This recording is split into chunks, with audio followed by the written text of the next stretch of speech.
सूदी मईशत से तख्लीक करदा मसनूई कागजी दौलत से तामीर करदा जदीद आलमी जमहूरी सियासी निज़ाम अपने जुल्म और कत्लो गारत को दुरुस्त, जायज़ और इंसानियत के लिए ज़रूरी साबित करने के लिए इसी सूदी मईशत पर पलने वाले भोंपू यानी मीडिया का सहारा लेता है। आप गुज़श्ता 100 साल की तारीख निकाल कर देख लें, आपको हर बड़ी जंग, हर बड़े कत्लेआम या हर बड़ी सरकारी दहशतगर्दी से कुछ अरसा पहले मीडिया पर एक प्रोपेगेंडा मुहिम जरूर नजर आएगी, जिसके जरिए साबित किया जा रहा होगा कि अगर फुला जगह फौजी एक्शन ना किया गया, फुला मुल्क की हुकूमत को ना बदला गया, फुला गिरोह को दहशतगर्दी से ना रोका गया, तो पूरी इंसानियत खतरे में पड़ जाएगी। पहले हदफ तय कर लिया जाता है और फिर रोजाना नई नई खबरें बरामद होती हैं, डॉक्यूमेंट्रियां बनती हैं, रिसर्च पेपर लिखे जाते हैं, बड़े बड़े थिंक टैंक रिपोर्टें मुरतब करते हैं और दुनिया को कायल किया जाता है कि अभी जिस जंग और कत्लो गारत में हम कूदने जा रहे हैं, ये बिला जवाज नहीं बल्कि दुनिया में मौजूद चंद हजार या चंद लाख लोग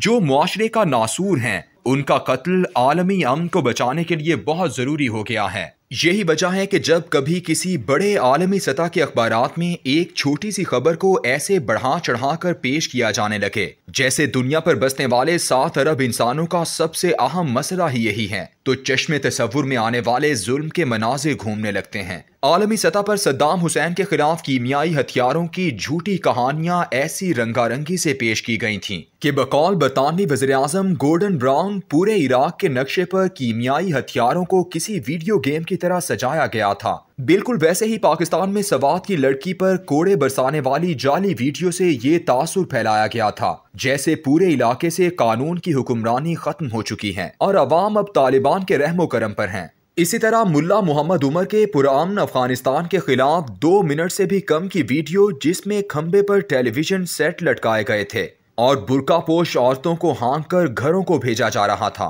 इन तमाम झूठी वीडियोस, बेबुनियाद रिपोर्टों और बगैर सबूत चलाए जाने वाली प्रोपेगेंडा मुहिम की बुनियाद पर जो कत्लेआम शुरू किया गया, जितने लोग बेघर हुए और जैसे मुल्क उजड़े, इस मकरू मंजरनामे को मीडिया खूबसूरत अल्फाज के हुस्न और शानदार कामयाबियों के तसव्वुर से खुशनुमा बनाकर पेश करता रहा है। बहुत दिनों से इस बात का खतरा था कि जो बाइडेन के आने के बाद मीडिया कब अफगानिस्तान में आइंदा अमरीकी जुल्म दहशत गर्दी को जारी रखने के जवाब के लिए राह हमवार करना शुरू करेगा। आज 5 मार्च 2021 को न्यूयॉर्क टाइम्स के सफ़ा अव्वल से ये आगाज हो गया। अखबार के सफ़ा अव्वल पर जो उमूमन X1220 इंच का होता है, उसमें X912 इंच का एक बातस्वीर मजमून छपा है जिसका उन्वान है तालिबान यूनिवर्स ऑफ सफरिंग, यानी तालिबान की अजियतनाक दुनिया। इसमें 4 गुमनाम लोगों के इंटरव्यू और तस्वीर हैं जो तालिबान की कैद में रहे और वहां की अजियतों के बारे में कहानियां सुना रहे हैं।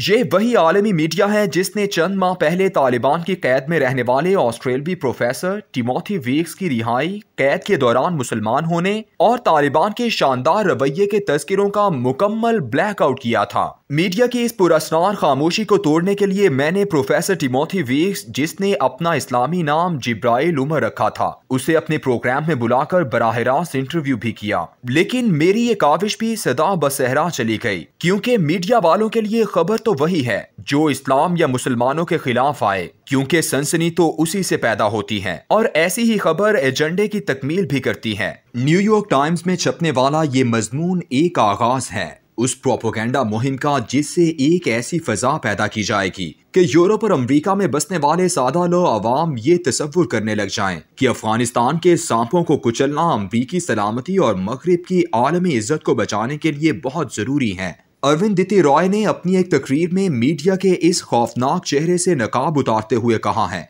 कि पूरी अमरीकी जमहूरियत मीडिया के खोखले सुतून पर खड़ी है। उसके नजदीक अमरीका इस दुनिया में जहां चाहे एक जहन्नम आबाद करना चाहे तो कर सकता है और मीडिया इसे मुकम्मल तौर पर जायज बताएगा। 3 जुलाई 1988 को खलीज फारस में मौजूद अमरीकी जहाज से हादसाती तौर पर एक मिसाइल ईरान के मुसाफिर तैयारे पर दागा गया, जिससे 290 मुसाफिर जाँ बहक हो गए। उस वक्त अमेरिका में जमहूरी इलेक्शनों का मेला सजा हुआ था। जॉर्ज बुश सीनियर से इस पर तबसरा करने को कहा गया तो उसने कहा میں امریکہ کی جانب سے معافی نہیں مانگوں گا اور مجھے اس بات کی پرواہ بھی نہیں کہ اصل حقائق کیا ہیں۔ امریکہ اور مغرب اصل حقائق کو جاننا ضروری نہیں سمجھتے، بلکہ وہ اس بات پر یقین رکھتے ہیں کہ حقائق تو وہ ہوں گے جنہیں ہم خود میڈیا کے ذریعے تخلیق کریں گے۔ جب امریکہ نے عراق پر حملہ کیا تو نیو یارک ٹائمز کے CBS سروے کے مطابق 42% امریکی عوام اس بات پر یقین رکھتے تھے کہ صدام حسین 11 ستمبر کے حملے میں براہ راست ملوث ہیں۔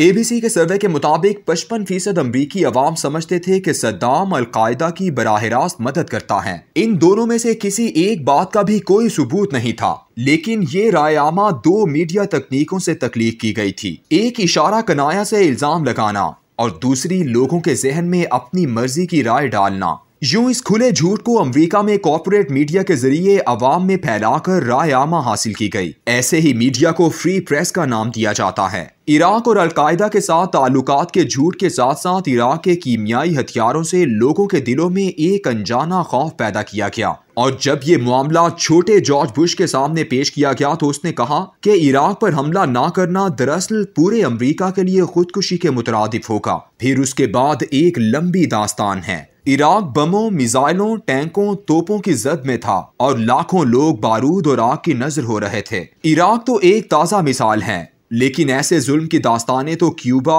نکاراگوا، لیبیا، گرینڈا، پیناما اور ویتنام جیسے لاتعداد ممالک میں بکھری ہوئی ہیں، جہاں میڈیا امریکی مظالم کو خوبصورت بنا کر پیش کرتا ہے، ہالی ووڈ ریمبو جیسی فلمیں بناتا ہے اور شکست خوردہ امریکی سپاہیوں کا مورال بلند کرتا ہے اور قوم کو قتل و غارت کا جواز فراہم کرتا ہے۔ ہر انسان کو چین کی نیند سونے کے لیے اپنے جرم کا جواز چاہیے ہوتا ہے۔ میڈیا امریکہ اور اس کے اتحادیوں کو یہ جواز فراہم کرتا ہے۔ وہ ان کے قتل و غارت کو نہ صرف مقدس بنا کر پیش کرتا ہے، بلکہ عام آدمی کے دلوں اور ذہنوں میں بھی مظلوم کا تصور بھی بدل کر رکھ دیتا ہے۔ میڈیا عراق میں کئی منزلہ عمارت پر گرنے والے میزائل کو براہ راست دکھاتے ہوئے کبھی اس میں موجود کئی 100 عورتیں اور بچوں کی چیخیں نہیں سنواتا، لیکن ایک امریکی سپاہی کے تابوت سے لپٹے ہوئے بچے کی ویڈیو دکھا کر یہ تاثر دیتا ہے کہ اصل مظلوم تو یہ بچہ ہے جس کا والد افغانستان میں نہتے لوگوں پر بم برسانے گیا تھا اور مارا گیا۔ وہ کئی 100 بچے اور عورتیں جو اس عمارت میں مارے گئے وہ تو دہشت گرد تھیں۔ نیو یارک ٹائمز کے اس مضمون کو اگر آج ایک آغاز سمجھ لیا جائے تو یاد رکھیں اب نئے بدترین جھوٹوں کے پروپیگنڈے کے دن ایک بار پھر آنے والے ہیں، جس کے نتیجے میں دنیا بھر میں ایک بار پھر ایک بدترین جنگ مسلط ہوگی، اور اس جنگ کا میدان جنگ وہ تو 20 سال پہلے سے سجا ہوا ہے۔